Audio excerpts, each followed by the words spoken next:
Hey Zaplies. So, sorry my hair is a mess. Wanted to sit down and talk with y'all about how today went.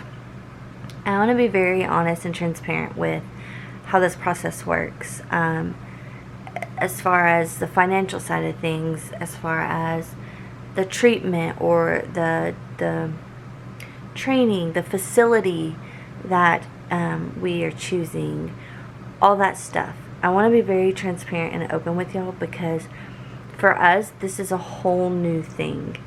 And for a lot of people who watch this over time are obviously looking for this information too as far as training their dog. So first off, let's start with what is Jester going to do? Jester's main categories or skills, I guess you would say, is deep pressure therapy, is stabilization or mobility, and to alert Savannah when she has heart rate changes for her POTS so she doesn't pass out. Those are the three top things, whereas there are other things that he will do, like he will be taught to retrieve her emergency kit for her G-tube. So if her G-tube comes out and she needs to put the stopper in it or a new button in it or whatever, he will be taught to retrieve that for her. To go retrieve to get her a drink if she starts to feel lightheaded and she needs to drink more Gatorade and she doesn't feel safe enough to walk down the stairs to go get her drink. Those type of things will be things that he's taught, obviously, to, help her at school and things like that.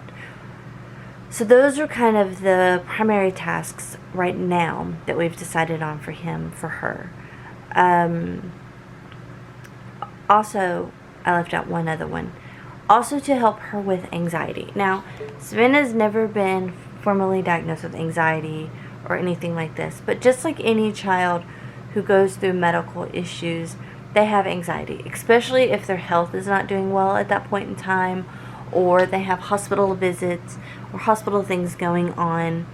They deal with anxiety, and people and children with EDS have a higher rate of at some point in their life dealing with anxiety. So that's another job that we added today. So let's talk about the appointment today. His appointment today went really, really good. We toured the facility. They did a test to see if he's trainable. He passed with flying colors. The facility is beautiful. It's amazing. I am currently not going to say the name of the facility or anything like that until I get approval from them. And I would love to, at some point, vlog the facility and let y'all see what the facility looks like. But that will take time, waiting for him to get in and be able to do that. So fingers crossed, that is a vlog that I will eventually be able to do for y'all, but I'm not 100% sure. Now, let's talk what the process looks like. So for him, there's usually with training for service dogs, there's anywhere from 3 levels to 5 is what they have to go through. Jester has to go through 4 levels for his jobs. Each level takes several months. So what happens is, for level 1, for example, he will go to the facility, he will spend the night, and he will live there for 3 weeks. They will do hardcore training with him, and then he will come home. When he comes home for the next 3 months, we will work with him 40 minutes a day. They will come out to our home to help us with any issues that may arise once he gets home, or just to evaluate him, see how he's doing. We have to send in videos throughout that time period once he's home of him performing his tasks, working on his tasks, along with keeping a journal of out and about tasks. So to the store, to the park, anywhere. Obviously, with being with quote COVID and all that, it does make it a little bit harder to get out and about, but we will do our best. So that's what the process looks like. Once he gets fully through level 1, then we move on to level 2. Same thing. He spends 3 weeks, works on those levels, or on those skills that they are teaching him for level 2, comes home. Each level is like that. Now let's talk about the financial side of things. It's not cheap, guys. It's not cheap at all. So each level for Jester costs $2,250. It is pay as you go. So each level, that is what it costs. So we're roughly looking at about $10,000 just in training for Jester. And that's a lot. You know, that I'm a stay-at-home mom. Robert works a lot. We have 3 children, so it's a lot. So it is pay as you go. So what happens is you put down $750 as the deposit. That is his start date deposit. When, let's just use an example, October. October is their opening. So once we put our start date deposit down, then in October, say his starting date's the 10th. I don't really remember what exactly it is. It may be the 13th or something like that. But say he starts on the 10th. So we've put $750 down for his start date, like his spot. Then the day that we drop him off, we owe another $750. Then 3 weeks later, when we pick him up, we owe another $750. That pays that first level.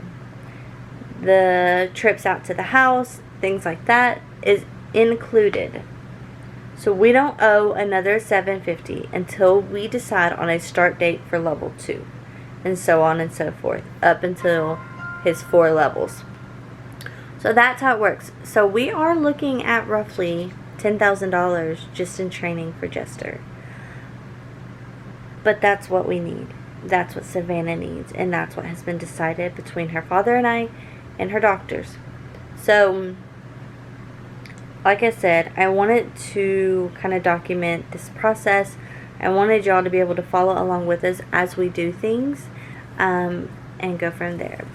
He did pass today. He is what they call trainable, and he did very well with his test.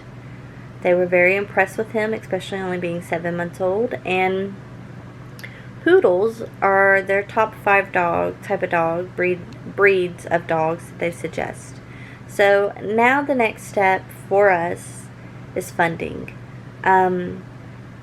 Funding the first level. You know, we're only going to worry about funding level by level by level, because if you look at the whole price, that's overwhelming.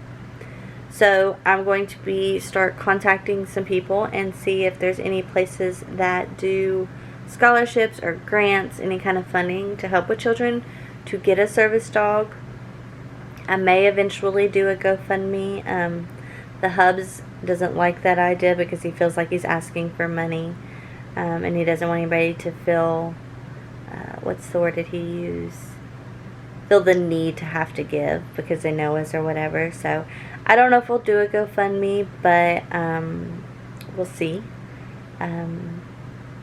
We'll see what we decide on that end. But the first step is just figuring out the first level funds. Once we can get that situated and get that $2,250, then he will be, the hope and prayers is that he's able to start the October date.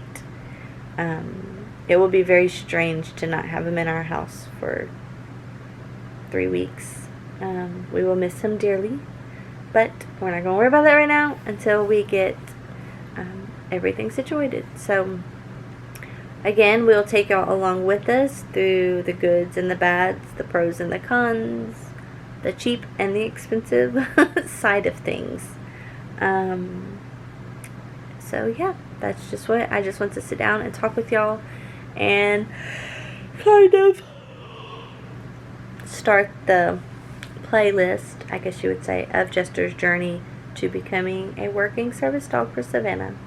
Bye guys.